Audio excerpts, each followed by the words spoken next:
कौन सा chapter? Chapter number 6 ने 6 ने बोल सकते। और आज पार्ट नंबर कितना हो जाएगा? 4। क्वेश्चन ये है कि फर्स्ट क्या होते हैं बैकबोन। हाँ, लिखना शुरू करेंगे। इंपॉर्टेंट बात जो कल छोड़े थे वहां से कि फर्स्ट डीएनए का, लिखिए सब लोग, डीएनए का बैकबोन किससे बना होता है? तो प्रश्न है क्या लिखेंगे? डीएनए का बैकबोन फॉस्फेट एवं किसे? पेंटोज शुगर, ब्रैकेट में P प्लस S शॉर्टकट में, से बना होता है। कंप्लीट कीजिए, लिख लीजिए सब लोग। डीएनए का बैकबोन फॉस्फेट एवं पेंटोज शुगर से बना होता है। शुगर तो देना होगा।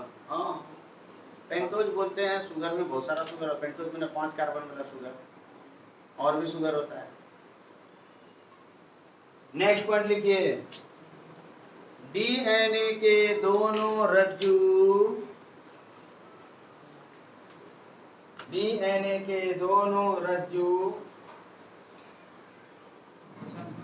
हाँ स्टार बना के, स्टार बना के, डीएनए के दोनों रज्जु इन्वर्टेड कॉमा लिखना, प्रति समांतर, प्रति समांतर। हेलो गाइस, हाँ प्रति समांतर होता है।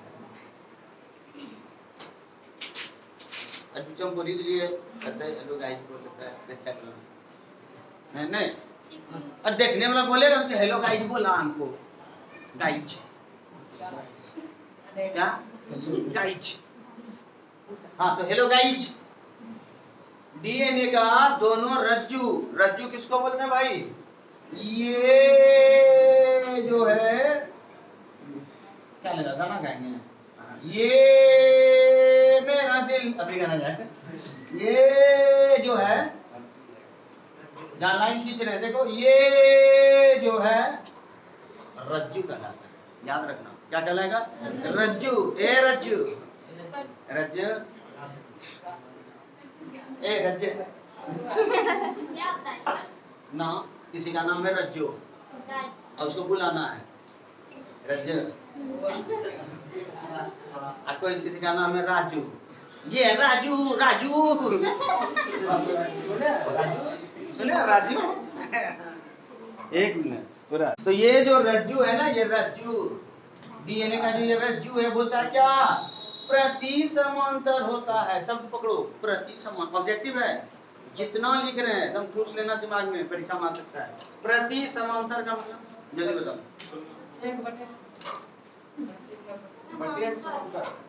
यहाँ कुछ जी बटा लगेगा, तो यहाँ क्या बटा लगेगा डीएनए में? तो चलो ठीक है, प्रति ऊपर नीचे लग रहा है। समांतर तो ठीक है ना, प्रति समांतर का है बोला, ये पूछ रहे हैं। समांतर का मतलब क्या हुआ? दोनों लाइन एकदम बराबर होगा, कहीं बीच का दूरी कम ना ज्यादा, ये ना रेलवे पटरी। लेकिन प्रति समानांतर बटे, इसमें क्या लिखेंगे? डीएनए बटे डीएनए का पोता,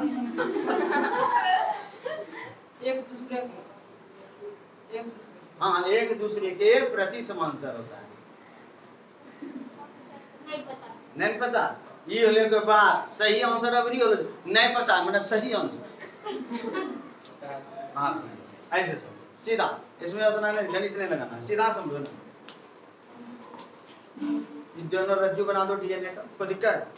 तो एकदम समानांतर समझ लो, बीच में का दूरी एकदम बराबर, प्रति समानांतर। क्या चीज समझ में आ रहा है?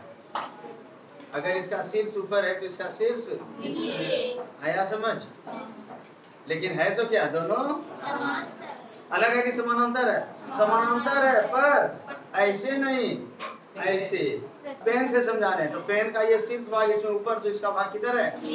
तो डीएनए में किधर? पूछो डीएनए में किधर है शीर्ष? तो भाई ध्यान देना, प्रति समानांतर क्या होगा डीएनए में बताएंगे, जब डीएनए का चित्र और बनाएंगे अभी। तो याद रखिएगा याद रखना है, आपको हम बताए थे ये डायग्राम, जरा याद करो किसका है, किसका है जी?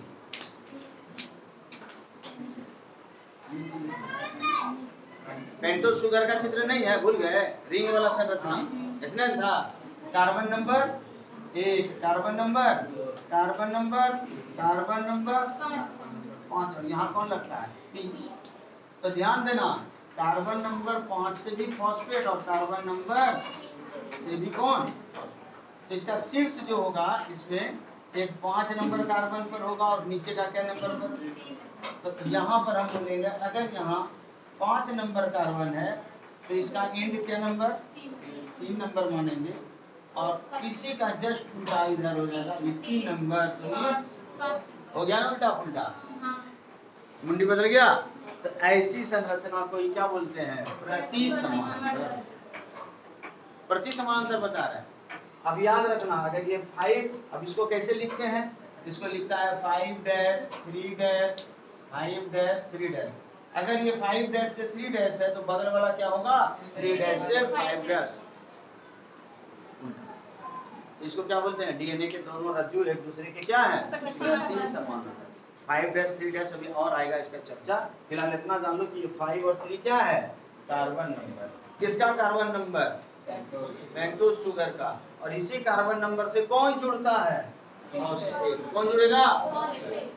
कई नंबर कार्बन से जुड़ता है? 5, और कितना नंबर से? याद रखिएगा, फॉस्फेट कितने नंबर से जुड़ेगा? कार्बन नंबर 5 और कार्बन नंबर 3। जितना बात बोल रहे हैं दिमाग में रखना, कोई दिक्कत नहीं ना। और आएगा ये चित्र, फिलहाल अभी हम किस पे खाली बात कर रहे हैं? प्रति समानांतर। तो प्रति समानांतर का मतलब अगर ये 5 डैश और ये 3 डैश है, ये वाला रज्जु, तो बगल वाला जस्ट उल्टा होगा, 3 डैश और 5 डैश होगा। इसी को बोलते हैं प्रति समानांतर। कोई दिक्कत? ऑब्जेक्टिव आता है इसलिए लिखते हैं। आगे लिखिएगा नेक्स्ट पॉइंट।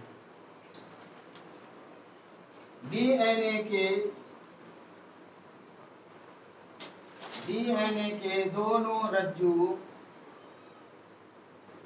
डीएनए के दोनों रज्जु हाइड्रोजन बंध से, डीएनए के दोनों रज्जु हाइड्रोजन बंध से जुड़ी रहती है, हाइड्रोजन बंध से जुड़ी रहती है, जिसके कारण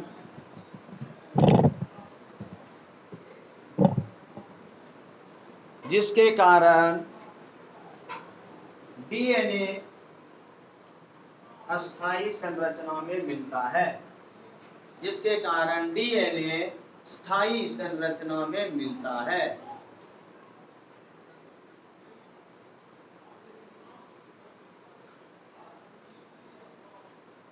देखना, समझो, फिर से क्वेश्चन आपको मैं वो हाइड्रोजन बंध का लिखा है ना, हाइड्रोजन बंध, तो किनके किनके बीच में बताए थे? जल्दी बोलो। हाँ, नाइट्रोजन क्षार और नाइट्रोजन क्षार के बीच में जो बंध होता है इसे क्या बोलते हैं? हाइड्रोजन बंध। अब यहाँ ध्यान दो, ये इसमें कौन है? इस मोटा लाइन में है P, और कौन है? S, और इधर कौन है? N। फिर यहाँ कौन है? N, और यहाँ कौन है? S, और यहाँ कौन है? इसके बीच का जो ये बंध है वो कौन सा बंध भाई? हाइड्रोजन बंध। यानी दो नाइट्रोजन क्षार के बीच के बंध को क्या बोलते हैं? हाइड्रोजन बंध। अभी हम क्या लिखा दिए कि दो रज्जु के बीच में बंध है। ये कैसे हो गया? जरा सोचना। अगर ये हम यहाँ से इसको अलग कर दें, कर दिया ना अलग, तो जरा सोच के बताना ये दोनों अलग हो गया कि नहीं हो गया? दोनों स्ट्रैंड यानी रज्जु डीएनए के क्या हो जाएंगे? इसके बीच का अगर बंध खत्म कर दें तो ये फ्री हो गया ना। क्या डीएनए अस्थायी हुआ कि अस्थायी हो गया? अस्थायी हो गया। अब तुमसे दिमाग में सवाल, इस दोनों को अस्थायी बनाने के लिए कौन सा बंध आवश्यक है? क्यों? क्योंकि वही हाइड्रोजन बंध जो नाइट्रोजन के बीच लग रहा है वही तो इसको पकड़ के रखा हुआ है। तो हम बोल सकते हैं कि हाइड्रोजन बंध दो नाइट्रोजन क्षार के बीच का बंध है, एक बात। दूसरा, हाइड्रोजन बंध के कारण ही डीएनए अपने रूप में अस्थायी रहता है, अगर वो नहीं रहेगा तो बिखर जाएगा। सही है? तो हम बोल सकते हैं कि नहीं, दो प्रश्न हो गया ना हाइड्रोजन बंध से। तो क्वेश्चन है कि डीएनए को अस्थायी बनाने वाला बंध कौन? हाइड्रोजन नाइट्रोजन, दो नाइट्रोजन क्षार के अलग बीच लगने वाला बंद कौन? क्लियर हो रहा है बात? उलझन है ना दिमाग में? साफ सुथरा।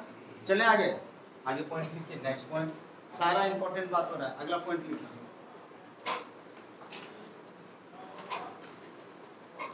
डीएनए का एक घुमाव, लिखो डीएनए का एक घुमाव, अब ये घुमाव क्या पहले लिख लो। डीएनए का एक घुमाव या एक कुंडलन, या एक कुंडलन या एक हेलिक्स या एक हेलिक्स हेलिक्स के बीच, एक हेलिक्स के बीच की लंबाई, एक हेलिक्स के बीच की लंबाई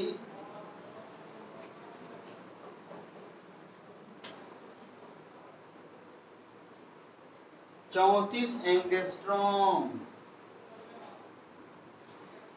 होता है। 34 एंगस्ट्रॉम होता है। अब ये हेलिक्स यानी कुंडलन या घुमाव क्या है ध्यान देना। ऐसे डीएनए बनाते हैं घुमाव वाला ऐठन होता है इसमें। डीएनए का ये क्या है? घुमाव है। तो ध्यान समझना, यहां से यहां तक एक घुमाव हुआ कि नहीं? यहां से यहां तक एक बार जो डीएनए घूम रहा है, मान लो यही इतना घुमा, इसको हम बोल देंगे एक पिच। एक बार जो डीएनए घुमा, एक कुंडली जो लगाया, वो कहलाएगा एक पिच। वो जो लंबाई होता है, इसकी लंबाई यह कितना होता है, वो बोलेंगे 34 सेंटीमीटर। ठीक है बात। अब एक बात और याद रखना कि यहाँ पर क्या इसमें नाइट्रोजन क्षार होगा कि नहीं होगा? होगा। तो एक घुमाव में कितने नाइट्रोजन क्षार होते हैं? यही तो देखना है। लिखो अगला पॉइंट लिखिएगा। एक घुमाव में 10 नाइट्रोजन क्षार जोड़ी में होगा। 10 नाइट्रोजन क्षार जोड़ी, एक घुमाव में 10 नाइट्रोजन क्षार जोड़ी होते हैं।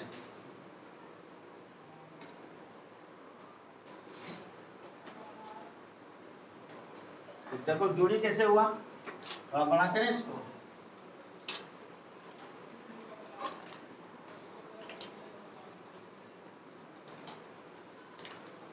ये नाइट्रोजन क्षार है, मान लो कैसे जोड़ी हुआ? एक नाइट्रोजन क्षार यहाँ, एक यहाँ, नहीं होगा? एक एन यहाँ, एक एन यहाँ, एक एन यहाँ, एक एन यहाँ। ऐसे ऐसे कितने? 1 2 3 4 5 6 7 8 9 10। 10 जोड़ी एक घुमाव में कितने नाइट्रोजन क्षार? 10 सिर्फ नहीं बोलना, 10 जोड़ी नाइट्रोजन क्षार होते हैं। कुल कितने नाइट्रोजन क्षार होंगे? 20। एकदम याद रखना। अब हर एक चीज को नहीं सोचना। अब इतना 10 जोड़ी समझे तो 20 नहीं समझ जाओगे। तो एक घुमाव में कितने नाइट्रोजन क्षार? जोड़ी में 10, और पूरी संख्या बोले तो 20। बोलिए क्या? नेक्स्ट। अच्छा एक चीज और कर दो, जहाँ 34 एंगस्ट्रॉम लिखा हो ना, ये एक हेलिक्स का पिच कितना एंगस्ट्रॉम लिखे हैं? 34 एंगस्ट्रॉम होता है, लिखे हो ना। वहीं पर कहीं पर भी ब्रैकेट में इसको नैनोमीटर में बदलेंगे तो हो जाएगा 3.4 nm नैनोमीटर। ये भी लगा दो, कहीं ऐसा आ जाए तो बगल में खाली ब्रैकेट में लिख दो 3.4 nm। nm समझ जाओगे ना, नैनोमीटर। नैनो मतलब एकदम छोटा। आगे लिखिए नेक्स्ट पॉइंट। दो नाइट्रोजन क्षार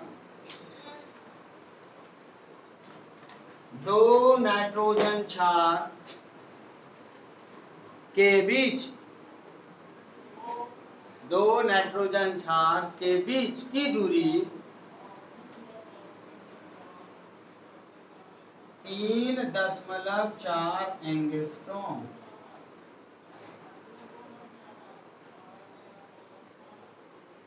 या ब्रैकेट में 0.34 नैनोमीटर होता है।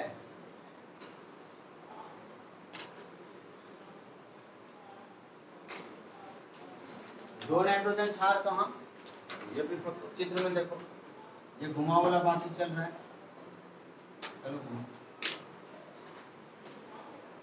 तो एक नाइट्रोजन क्षार कहाँ पर है, ये रहा पूरा सेट, देखो यहाँ रहा, ये पूरा ये से नाइट्रोजन क्षार है ना, ये दूरी है ना कुछ यहाँ पर ये, तो दो नाइट्रोजन क्षार के बीच का दूरी कितना होगा, 3.4 एंगस्ट्रॉम या 0.34 नैनोमीटर।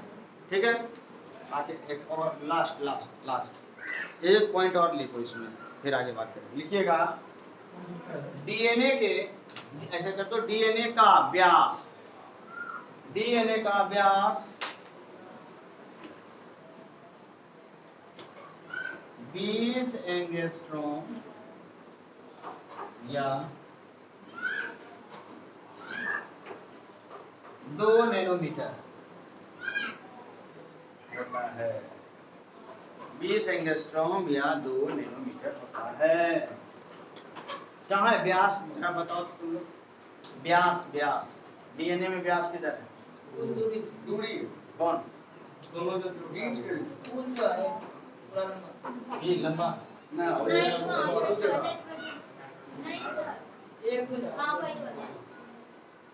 यहाँ से यहाँ तक, ये तो नाइट्रोजन क्षार दूरी था, ये दोनों का बीच का ना, ये क्या है, ये क्या कहलाएगा, कितना होता है ये, यानी नाइट्रोजन, हम बोल सकते हैं कि डीएनए की चौड़ाई कितना हो गया, एक तरह से वही ना गया, तो कितना हो गया 20 एंगस्ट्रॉम या 2, तो दिक्कत इतना हो, सारा बात याद रखना, और जितना पॉइंट लिखे मेरे हिसाब से दिमाग में आ जाना चाहिए, कौन सी कहाँ बोलते हैं, कोई दिक्कत नहीं ना। चलिए हेडिंग लेना, वाटसन एवं क्रिक,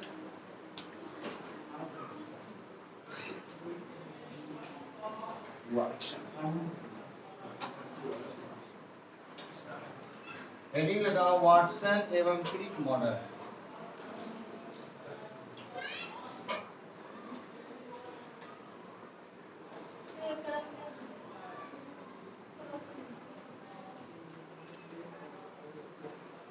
इम्पोर्टेंट है, परीक्षा में पूछता है।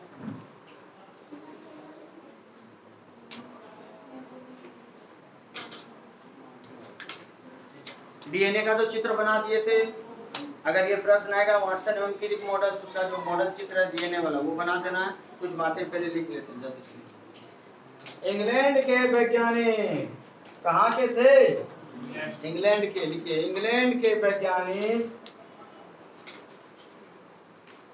इंग्लैंड के वैज्ञानिक जेम्स वाटसन, इंग्लैंड के वैज्ञानिक जेम्स वाटसन एवं फ्रांसिस क्रिक, फ्रांसिस क्रिक ने, फ्रांसिस क्रिक लिख दें,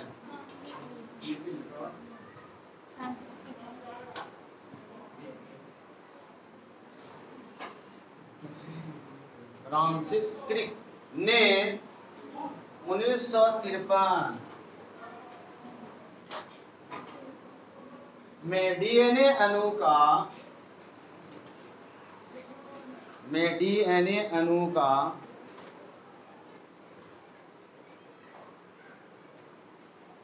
द्विकुंडलित मॉडल प्रस्तुत किया।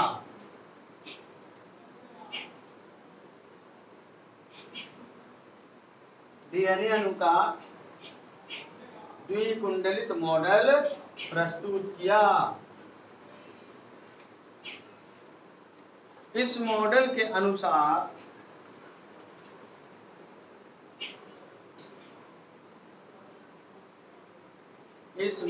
अनुसार डीएनए अणु की संरचना, डीएनए अणु की संरचना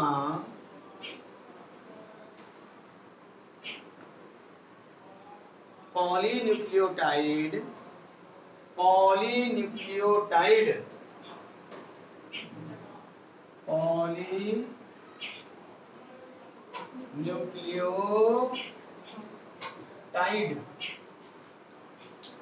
की दो श्रृंखला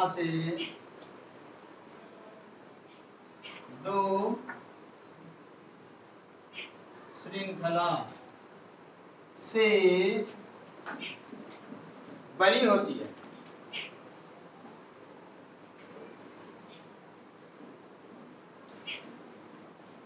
ना। ऐसे जो घुमा हुआ रहता है, और घुमाव कैसा होता है, दक्षिणावर्ती घुमाव। लिखेंगे डीएनए का कुंडलन हाँ प्रायः दक्षिणावर्ती होता है। डीएनए का कुंडलन प्रायः दक्षिणावर्ती होता है। चाहो तो यहाँ पर इसको चित्र से दिखा सकते हो दोबारा, हालांकि बना तो लियो पहले, फिर भी इस तरह से समझा दो कुंडली द्वारा।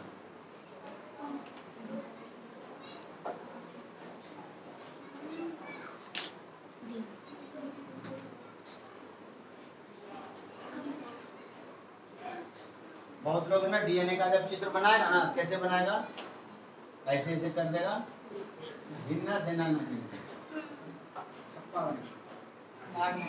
पैरेलल नाक साम बना, पैरेलल बना, और इसी में आपको क्या दिखा देना है, नाइट्रोजन छाप।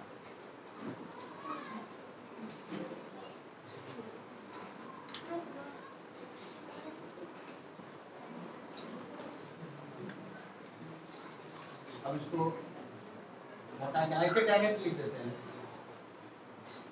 ए लिख देंगे और यहाँ टी, फिर यहाँ टी और यहाँ ए, बना सकते हैं ऐसा।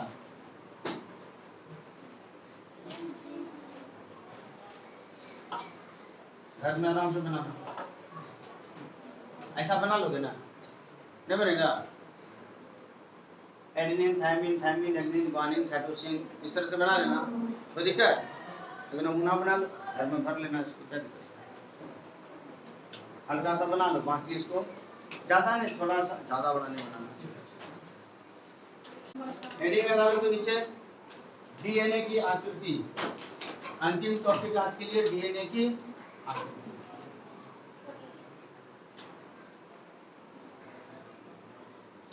डीएनए की आकृति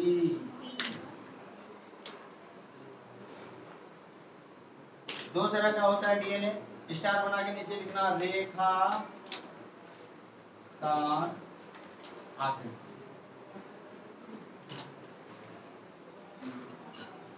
रेखाकार आकृति लिख लो, तीर का निशान लगाओ और लिखो उसमें यूकैरियोटिक कोशिका में किसमें मिलता है, यूकैरियोटिक कोशिका एवं बैक्टीरियोफाज, इसी को बोलते हैं जीवाणु भोजी में मिलता है। रेखाकार आकृति वाला जो डीएनए मिलता है किसमें मिलेगा, यूकैरियोटिक कोशिका, यानी हम लोग, मानव, जानवर जितने भी हैं, और बैक्टीरियोफाज यानी जीवाणु भोजी में। आकृति कैसा होता है इसका, रेखाकार, ये वाला ना, ये जरूर पढ़ रहे हो, ये वाला डीएनए नहीं।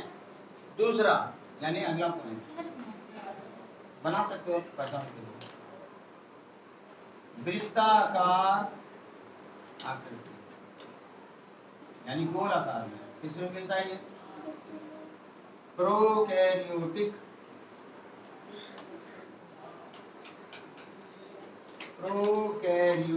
कोशिका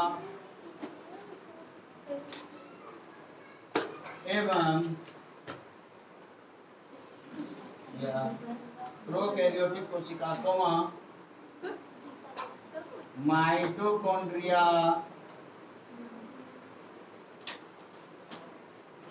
एवं लवक ब्रैकेट में प्लास्टिक में मिलता है। ऑब्जेक्टिव आता है भाई, वृत्ताकार का मतलब ऐसा होगा, टेढ़ा मेढ़ा होगा, रबर गोल।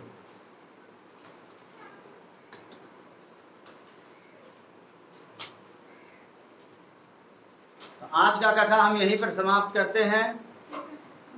हेलो गाइज, चैनल को सब्सक्राइब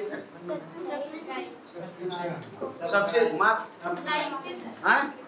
सबर कराई सरब कराए। अरे वही जो करते हो वो, हाँ वो कर लो, ये कर दो, वो कर दो, सबको कर दो, घंटी बजा देना, सेव करो, अमरूद करो, कुछ भी करो, शेयर करो, शेयर करो, शेयर करो, डाउनलोड करो, आपकी तरफ से बोलना, कमेंट, अच्छा कमेंट करो। ठीक है, कल यहाँ से शुरुआत करेंगे।